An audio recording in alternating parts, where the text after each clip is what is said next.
إن الحمد لله نحمده ونستعينه ونستغفره ونعوذ بالله من شرور أنفسنا ومن سيئات أعمالنا من يهده الله فلا مضل له ومن يضلل فلا هادي له وأشهد أن لا إله إلا الله وحده لا شريك له وأشهد أن محمدا عبده ورسوله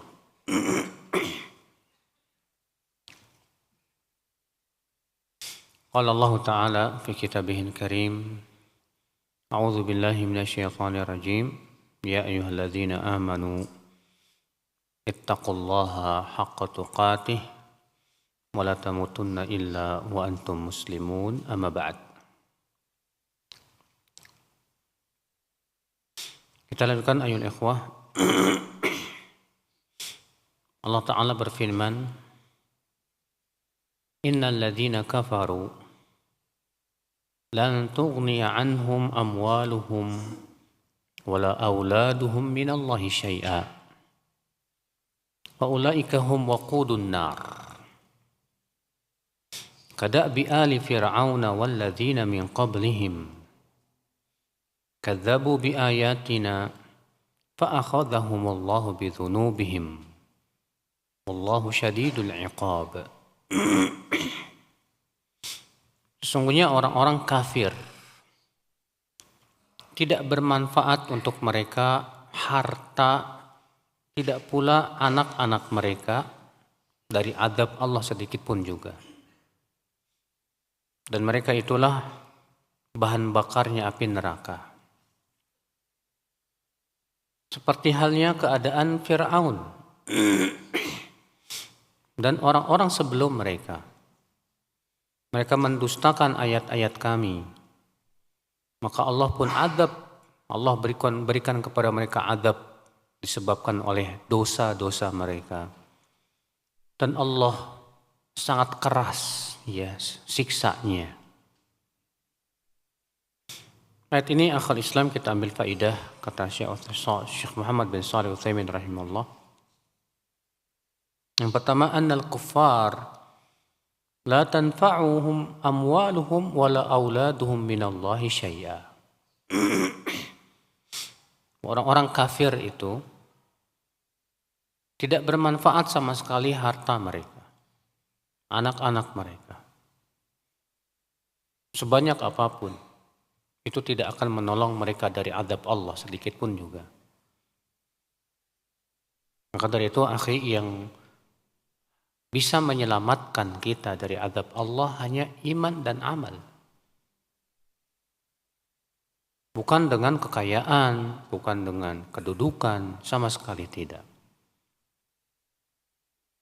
Faedah yang kedua, annal mu'minin yantafi'una bi amwalihim wa auladihim. Sebaliknya, orang-orang yang beriman mereka bisa mengambil manfaat dari harta dan anak-anak mereka. Karena orang kafir tidak bermanfaat harta dan anak-anak mereka. Maka mafhum mukhalafahnya, pemahaman kebalikannya apa? Orang yang beriman, maka harta dan anak-anak mereka bermanfaat nanti di hari kiamat. Fal mu'min yatasaddaqu bimalihi fayantafi'. Seorang mukmin, ia bersedekah dengan hartanya, maka ia bisa mengambil manfaat dari situ. Wa yad'u lahu waladuhu fi hayatihi wa ba'da mautihi fayantafi. Anaknya mendoakan orang tuanya. Ya. Itu pun menjadi manfaat buat dia. Tapi ini hanya untuk orang yang beriman saja. Adapun orang kafir, tidak. Iya. Makanya subhanallah, betapa bahagianya orang-orang yang diberikan oleh Allah keimanan, akhi. Iya. Karena kita beriman kepada Allah, semua yang kita infakkan jadi pahala, selama ikhlas. Tapi orang kafir, walaupun ikhlas, iya, tetap tidak diberikan pahala karena kekafiran mereka. Walaupun Allah Maha Adil, ya. Orang kafir yang berbuat baik, Allah berikan balasan di dunia saja, kata Rasulullah. Di akhirat gak dikasih balasan apapun juga. Yang ada adalah api neraka, na'udzubillah. Faedah selanjutnya akhal Islam. Bayan qudratillahi azza wa jal. Wa annahu la yanfa'u malun wala banun minallahi syai'a. Penjelasan akan kekuasaan Allah yang sangat sempurna. Di mana harta, anak-anak sama sekali tidak bisa menyelamatkan dari azab Allah sedikit pun juga.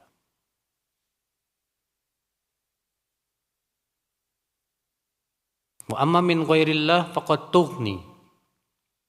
Fayumkin an yadfa' syai'an min malihi wa yaslam minal qatl. Beda dengan selain Allah. Ya. Kalau selain Allah bisa bermanfaat tuh harta. Dengan kita berikan misalnya. Ya. Sedikit harta supaya kita bisa selamat dari kejahatannya. Tapi kalau Allah Subhanahu wa taala enggak bisa. Ya, hanya keimanan yang bermanfaat nanti di hari kiamat. Faedah selanjutnya, tasji'u qulubil mu'minina 'alal kafirin.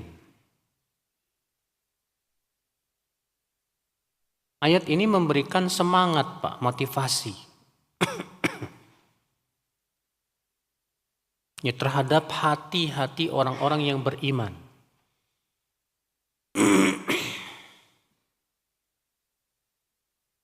Atas orang-orang kafirin. Wajhu, sisinya apa? Kata beliau, anna amwalahum wa auladahum la tughni anhum minallahi syai'a. Bahwa harta dan anak-anak mereka tidak bermanfaat untuk orang-orang kafir sedikit pun juga nanti di hari kiamat. Fa idzan tasarna billah fa inna ma indahum minal aslihati wal dzakhair wal amwal wal aulad la yughnihim minallahi syai'a. Kalau Allah menolong kita, Allah membela kita, Pak. Sehebat apapun senjata orang kafir enggak ada manfaatnya. Sehebat apapun makarnya orang kafir enggak ada manfaatnya. Iya, tidak akan mampu melawan kehendak Allah Subhanahu wa taala.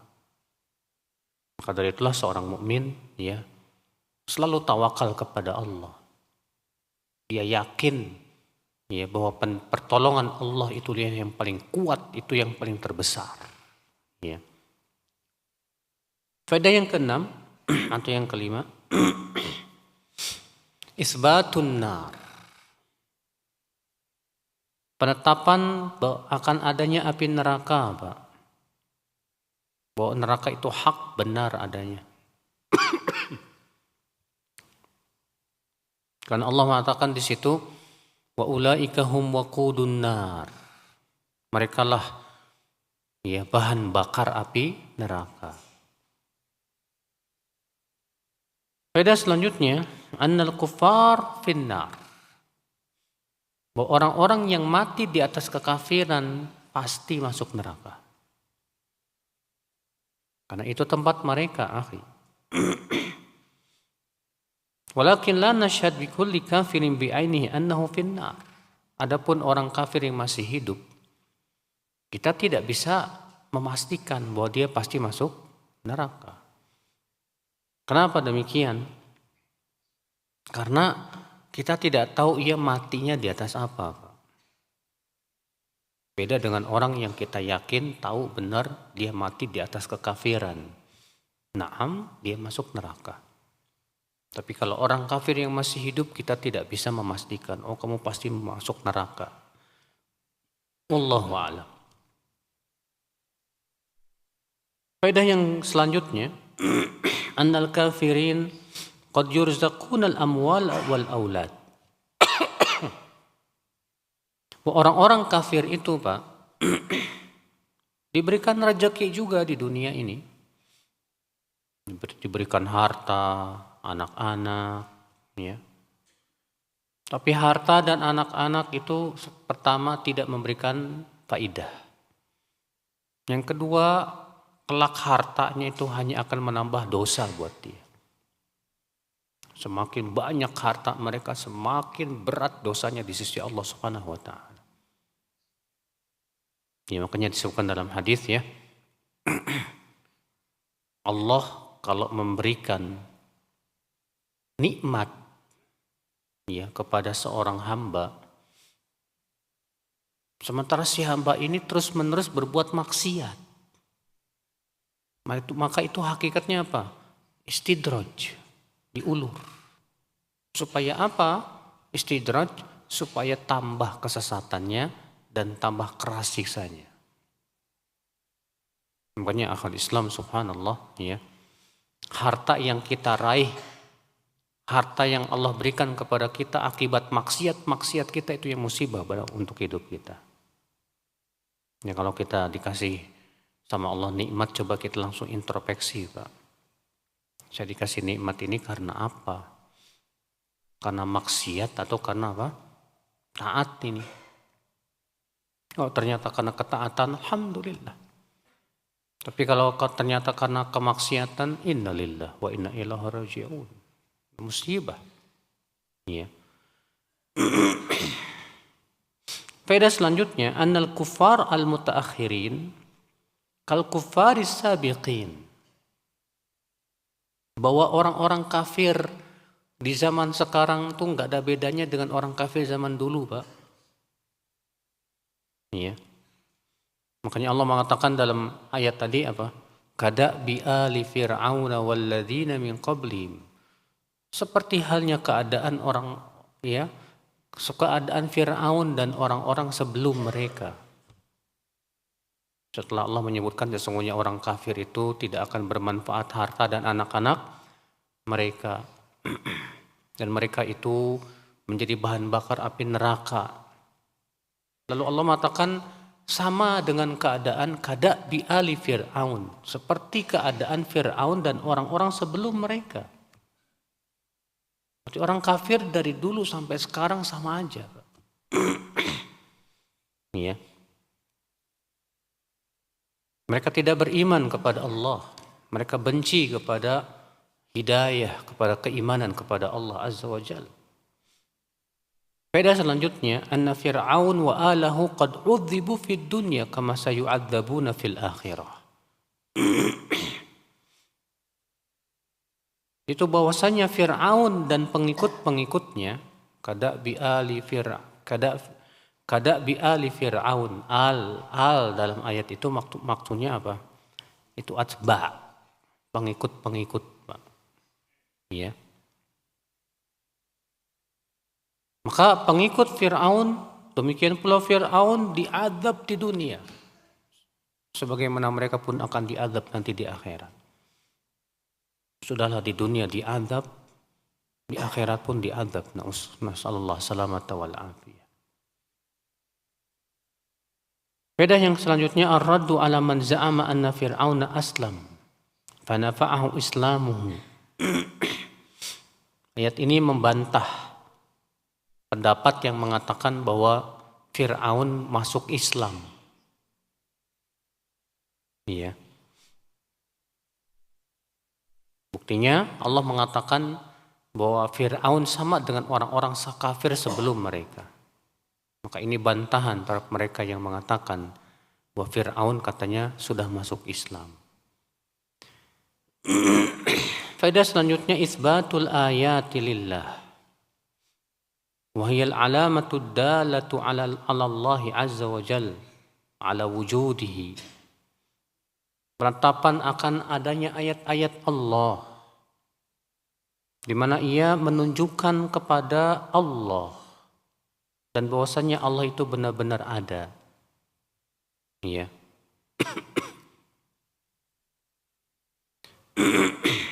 Karena Allah mengatakan di ayat itu apa? Kada bi ali fir'auna walladzina min qablihim kadzabu bi ayatillah. Mereka mendustakan ayat-ayat Allah, baik ayat-ayat yang sifatnya kauniyah maupun ayat-ayat yang sifatnya apa? Syar'iyah. Orang-orang kafir ketika melihat pemandangan yang indah, Pak, Itu tidak menjadikan mereka beriman. Orang kafir ketika mereka membuat sebuah penelitian, misalnya penelitian tentang angkasa, ya, anehnya mereka tidak membuat mereka beriman. Kenapa? Karena itu hatinya sudah tertutup. Hatinya sudah apa? Tertutup. Padahal sudah jelas ya pada mereka ayat-ayat Allah, tanda-tanda kebesaran Allah kepada mereka itu. Tapi karena hatinya sudah tertutup dari keimanan, akhirnya mereka tetap tidak mau beriman. Makanya percuma ya, kita tadabbur alam, tapi ternyata tadabbur alam tidak membuat kita semakin dekat kepada Allah. Percuma, Mas. Iya, tidak ada manfaatnya tadabbur alam seperti itu. Faedah selanjutnya, annallaha la yadhlimun nasa syai'a. Bahwasanya Allah tidak mungkin menzalimi manusia sedikit pun. Wa innama yu'akhidhuhum bidzunubihim. Akan tetapi Allah menyiksa mereka disebabkan oleh dosa-dosa mereka. Allah berfirman, fa akhadhahumullahu bidzunubihim. Maka Allah pun siksa mereka disebabkan oleh dosa-dosa mereka. Tidak mungkin ya Allah tiba-tiba mengadab tanpa ada sebab, enggak mungkin. Ya, Allah menyiksa, Allah mengadab, semua pasti ada sebabnya. Sebabnya apa? Dosa. Maka ini menunjukkan betapa dosa itu ya akhal Islam menimbulkan kesialan dalam hidup kita. Adab Allah di dunia macam-macam, Mas. Adab itu bukan sebatas dikasih gempa ya, tsunami atau gunung meletus. Adab Allah yang paling berat itu, Pak, adalah adab yang tak terlihat. Apa itu? Adab yang tak terlihat, Mas. Dijadikan hatinya itu berpaling dari hidayah. Itu adab Allah tuh, Pak, yang tak terlihat. Kalau kita kan terkadang hanya sebatas melihat adab Allah di dunia itu dengan sesuatu yang tampak terlihat. Seperti gempa, ya, tsunami, dan yang lainnya. Kalau itu kecil, Pak. Ada yang lebih berat, yaitu tadi sudah kita sebutkan. Tak terlihat dia. Dan pelakunya tidak merasakan. Apa itu? Gelapnya hati dia. Tidak mau dia dapat hidayah, tidak mau dia menerima hidayah. Hatinya tidak lagi bisa membedakan mana yang ma'ruf, mana yang mungkar. Hatinya sudah tidak mengingkari lagi kemungkaran. Wallahi ya akhi. Ini adab, Mas. Adab. Ya. Dan akan mengakibatkan adab yang keras nanti dalam api neraka. Ya, nasallallahu salamata wal afiyah. Faedah selanjutnya, ar-raddu 'alal jabariyah alladzina la yansibuna fi'lal 'abdi ilaih. Bantahan terhadap kaum Jabariyah,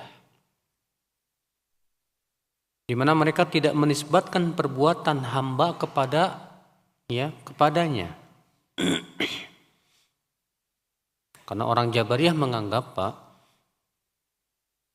perbuatan manusia itu semuanya sudah takdir Allah. Jadi manusia tidak boleh disalahkan. Katanya manusia berbuat maksiat kan sudah takdir Allah. Jadi jangan disalahin dong. Iya. Yang salah siapa? Yang salah yang mentakdirkan. Ini subhanallah. Kaum Jabariyah ini akhwal Islam, ya, hakikatnya mereka itu orang-orang yang menghina Allah subhanahu wa ta'ala. Seakan-akan Allah berbuat zolim kepada manusia dengan mentakdirkan manusia berbuat maksiat. Padahal Allah subhanahu wa ta'ala memberikan kepada manusia apa, Pak? Kemampuan. Dan itu semua kita rasakan, Pak. Semua kita merasakan kemampuan kekuatan untuk meninggalkan maksiat.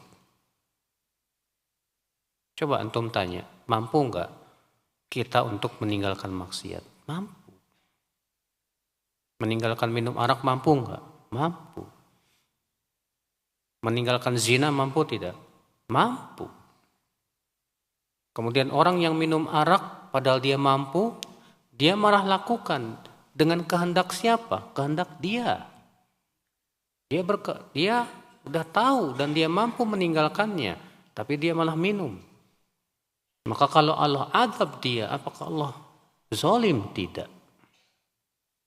Ya, Allah tidak zalim.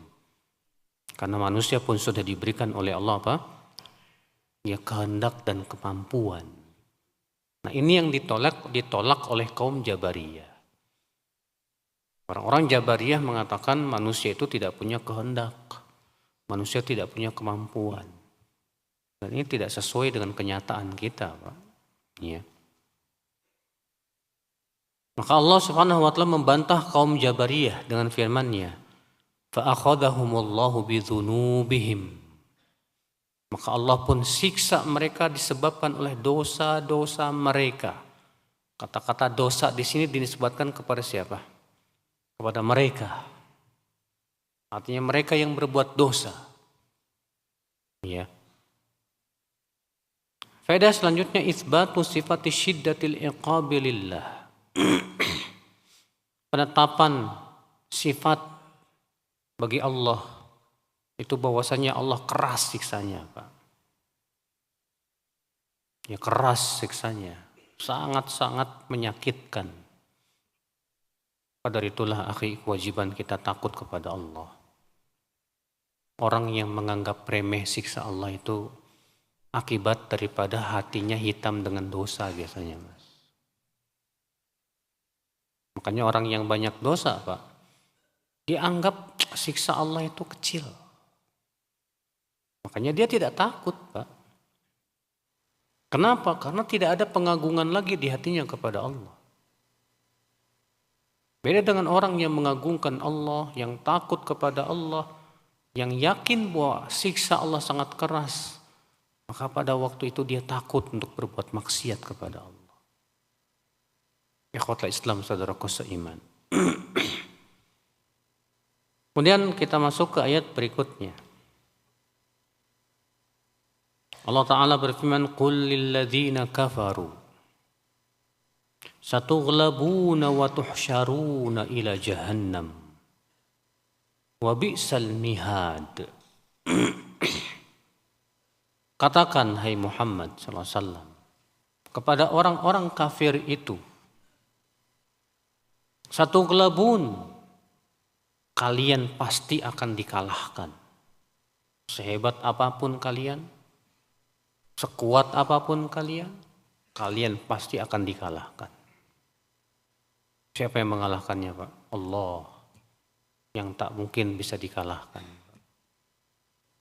Iya, Allah akan membela kaum mukminin, Pak. Pasti. Walaupun terkadang di awal-awal kaum muslimin kalah dulu, bisa jadi. Makanya kan peperangan antara Rasulullah dengan orang kafir itu silih berganti. Makanya Heraklius ya, ketika bertanya kepada Abu Sufyan, ya kaifal harbu bainakum wa bainahu? Bagaimana peperangan antara kalian dengan orang itu, yaitu Rasulullah SAW? Apa kata Abu Sufyan? Al harbu bainana sijal, nanalu minhu wa yanalu minna. Peperangan di antara kami silih berganti. Terkadang kami yang menang dan terkadang kami yang kalah. Kenapa Rasulullah SAW tidak dijadikan perangnya itu menang terus, Pak? Sebab kalau menang terus tertipu biasanya, Pak. Namun terkadang kaum mukminin dijadikan oleh Allah kalah. Supaya apa? Supaya mengambil pelajaran. Makanya sifat manusia itu, Pak ya, kalau terus-menerus dikasih kemenangan, terus-menerus dikasih kesenangan, itu biasanya tertipu, Pak. Maka hikmah Allah menjadikan kaum muslimin itu terkadang kalah, terkadang ditindas, ya, dikuasai oleh orang-orang zalim. Kenapa Allah lakukan itu? Padahal Allah berjanji untuk menolong mereka. Dan janji Allah tidak mungkin tidak ditepati, pasti Allah tepati. Supaya apa? Untuk kebaikan kaum mukminin. Demikian pula sebagai apa, Pak? Ujian.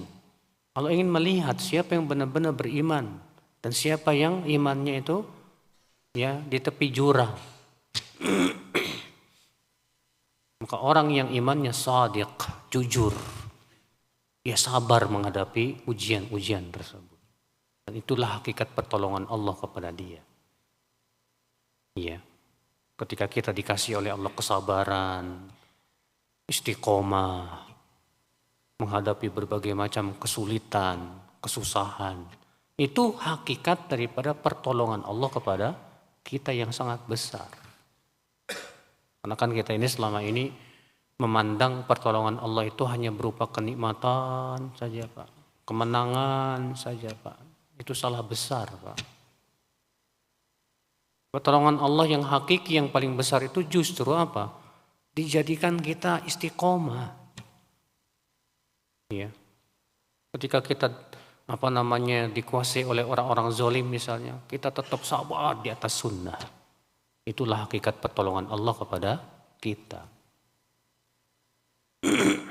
Allah berfirman, "Qul lil ladzina kafaru satughlabuna wa tuhsyaruna ila jahannam." Katakan kepada orang-orang kafir itu, kalian pasti dikalahkan. Dan kalian pasti akan dikumpulkan ke dalam neraka jahannam. Iya. Karena tidak mungkin orang kafir itu diberikan oleh Allah kemenangan di dunia secara mutlak, nggak mungkin. Karena kemuliaan itu hanya milik Allah. Allah berfirman, "Walillahil izzatu wali rasulihi walil mu'minin." Milik Allah lah izzah, kemuliaan. Demikian pula untuk Rasulnya dan untuk kaum mukminin. Allah juga berfirman, "Kataballah la'aghlibanna ana wa rusuli." Allah telah menuliskan bahwa pasti aku menang, demikian pula para rasul. Nah ini akal Islam, ini sudah janji Allah. Orang kafir itu pasti kalah, walaupun di awal mereka menang dulu, pasti di akhirnya kalah.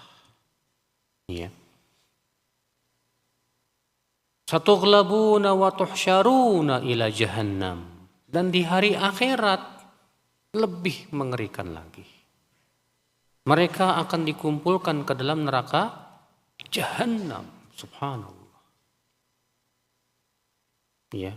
Di hari kiamat, Pak, mereka sudah tak punya kemampuan apa-apa lagi. Kalau sekarang di dunia orang kafir, walah ya, punya duit, punya persenjataan, mereka bisa melakukan apa saja. Ya, sebagaimana kita lihat di zaman sekarang, Pak. Mereka punya persenjataan yang sangat canggih, ya. Dan mereka terus berusaha untuk menyudutkan kaum muslimin dan mematikan Islam ini. Tapi subhanallah sampai detik ini nggak pernah berhasil. Ya. Allah berfirman, "Yuriduna an yutfi'u nurallahi bi afwahihim wa ya'ballahu illa an yutimma nurah walau karihal kafirun." Mereka ingin untuk memadamkan cahaya Allah dengan mulut-mulut mereka itu. Tapi Allah enggan kecuali untuk menyempurnakan cahayanya. Walaupun orang kafir itu tidak suka, kata Allah. Lihat, Pak, di zaman sekarang kenyataan. Bagaimana Barat itu mereka sangat benci kepada Islam. Amerika sangat benci kepada Islam. Subhanallah, justru malah perkembangan Islam sangat pesat di sana. Di tempat mereka sendiri. Di Amerika, di Eropa, orang berbondong-bondong masuk Islam. Dan tidak bisa terbendung, subhanallah. Padahal mereka sudah berupaya bikin makar. Ya, yang dulu tuh 11 September yang Menara Kembar dihancurkan tuh Pak. Ya, pakai pesawat itu Pak. Yang hakikatnya itu makar mereka sudah Pak. Ketika Menara Kembar itu hancur, di awal-awal memang orang-orang kafir benci Pak. Marah kepada orang Islam karena diisukan bahwa orang Islam yang melakukannya. Tapi subhanallah Pak, ternyata tidak sesuai dengan yang mereka inginkan. Justru semakin banyak orang jadi penasaran pengen kenal Islam. Apa itu Islam? Akhirnya mereka malah menemukan kebenaran pada Islam. Ajib, subhanallah. Iya. Sehebat apapun makarnya mereka, mudah bagi Allah, kecil bagi Allah Subhanahu wa taala. Iya. Seperti halnya dahulu Fir'aun ya. Fir'aun berusaha gimana caranya memadamkan ya kebenaran. Fir'aun ketakutan akan munculnya nabi di kalangan Banu Israel. Maka dibunuhi anak-anak lakinya, laki-laki Banu Israel. Supaya apa? Karena ketakutan itu. Tapi ternyata bagi Allah mudah. Ya, Allah suruh ibundanya Nabi Musa untuk ya, mengitukannya di sungai. Ya, lewatlah kau ke istana Fir'aun. Diambil sama istrinya Fir'aun. Kalau Allah berkehendak untuk tetap ya memenangkan agamanya, mudah bagi Allah Subhanahu wa taala. Dengan cara yang mereka tidak merasakannya. Wallahu ala kulli syai'in qadir. Hanya kewajiban kita Pak adalah tetap istiqomah aja udah. Yakin Allah pasti akan apa? Menolong. Sehebat apapun makar mereka, ingat wa makaru wa makarallah. Wallahu khairul makirin. Mereka bermakar, Allah pun bermakar. Dan Allah sebaik-baik pemberi apa? Makar. Maka menghadapi makar orang kafir caranya bagaimana Pak? 2. Terus bersabar dan terus bertakwa. Allah berfirman wa in tasbiru wa tattaqu la yadurrukum kaiduhum syai'a. Jika kalian terus sabar dan terus bertakwa, menjalankan perintah Allah, menjauhi larangannya, maka tidak akan membahayakan kalian. Ya, tipu daya mereka sedikit pun juga, nggak bakalan. Cuma ketika kitanya nggak sabar dan ketika kitanya nggak bertakwa, disitulah makar orang kafir berhasil. Ya, ikhwatul Islam saudaraku seiman.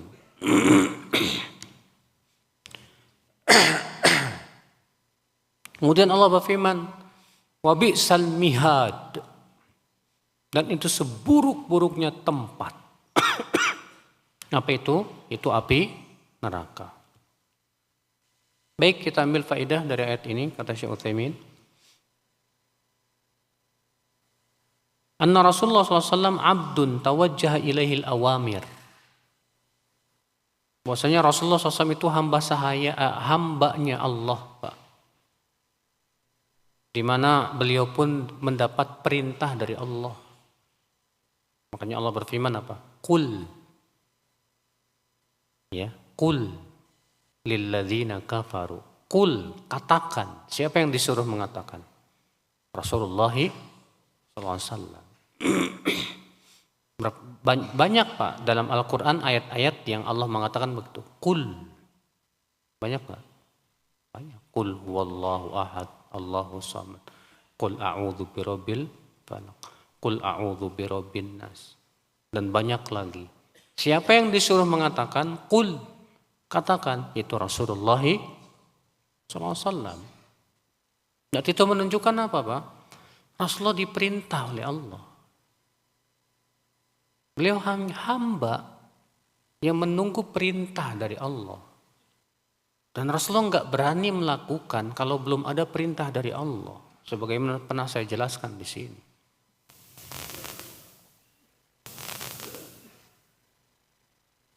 Ada pertanyaan, mana yang lebih utama? Ketika ada kajian berlangsung di suatu masjid untuk menyimak dan mendengarkan, atau menyimak memurojaah hafalan anak di bagian belakang masjid.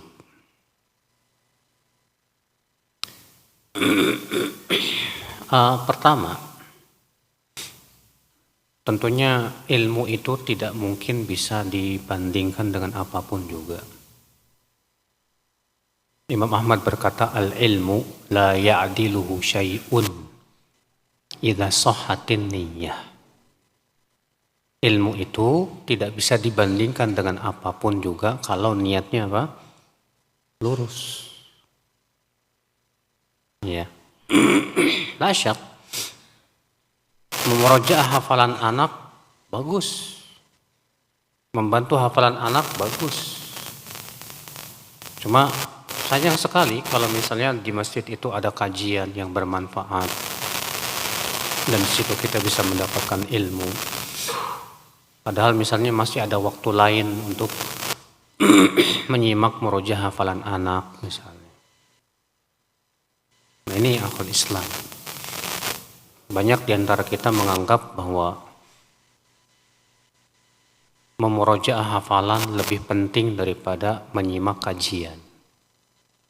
Padahal sebetulnya menyimak kajian itu jauh lebih bermanfaat, Pak. Kenapa? Karena kajian yang sifatnya ilmiah itu adalah ilmu yang kita butuhkan. Kebutuhan kita kepada ilmu, Pak, melebihi kebutuhan kita kepada makanan dan minuman. Iya. Berapa banyak sih ilmu kita selama ini? Ya, maka sungguh kalau kita sudah merasa cukup dengan ilmu, udahlah, ilmu saya udah banyak. Dia hakikatnya Pak belum paham tentang betapa dalamnya lautan ilmu itu. Makanya kata para ulama, semakin dalam ilmu seseorang, semakin merasa dirinya tidak punya apa-apa. Dan semakin dangkal ilmu seseorang, semakin merasa dirinya apa? Sudah dalam ilmunya. Padahal hakikatnya cetek. Nah ini akhi, ya. Maka dari itulah kewajiban kita, Pak. Kita harus berusaha menganggap bahwa ilmu itu kebutuhan. Ya, sama seperti antum butuh kepada makan dan minum.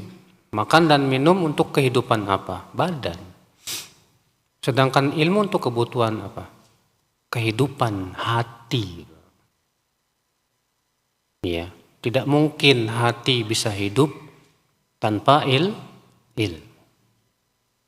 Tidak mungkin kita bisa paham tentang Allah, mengenal Allah, syariatnya, kalau bukan dengan ilmu. Bagaimana kita akan bisa mencintai Allah, takut kepada Allah, sementara kita tidak punya ilmu tentang itu? Sementara kan masuk surga saja harus dengan amal, dan amal tanpa ilmu bagaimana akan lurus? Maka dari itulah ya akhi, ya, bersungguh-sungguhlah kita, bersemangatlah untuk ya, menuntut ilmu Allah. Demikian wabillahi taufik. Assalamualaikum warahmatullahi wabarakatuh.